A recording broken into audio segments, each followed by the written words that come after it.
मुख्तलिफ तनाज़ात की जद में रहने वाले वजीर कानून पंजाब राना सनाउल्लाह ने एक बार फिर मुतनाज़ बयान देकर आग लगा दी है। मौसूफ वजीर ने इस मर्तबा किसी के खिलाफ नहीं बल्कि कादियानियों की हिमायत में बोल पड़े। निजी टीवी से गुफ्तगू करते हुए राना सनाउल्लाह ने कहा कि उलमा कादियानियों को गैर मुस्लिम तस्लीम नहीं करते। कादियानी नमाज रोजे पर अमल करते हैं, अपनी मसाजिद बनाते हैं और अजान भी देते हैं। इनके मुतल्लिक जो हमारे उलमा इकराम है, वो आप कहते हैं नॉन मुस्लिम, वो इनको नॉन मुस्लिम तस्लीम नहीं करते। बिल्कुल वो तमाम अकायद और वो तमाम चीजों के ऊपर जिसमें यानी हमारी नमाज है, रोजा है, दूसरी चीजें हैं, ये सब चीजों के ऊपर अमल भी करते हैं।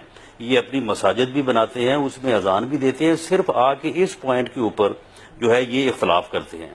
राना सनाउल्लाह ने कहा कि कादियानियों से इख्तलाफ सिर्फ खत्म नबूवत के मामले पर है, इसलिए उनके मुतालिक जो जज्बात या फतवे हैं वो बिल्कुल दूसरी बात है। उन्होंने कहा कि उलमा के मुताबिक वो मस्जिद नहीं बना सकते, नमाज नहीं पढ़ सकते, अजान नहीं दे सकते।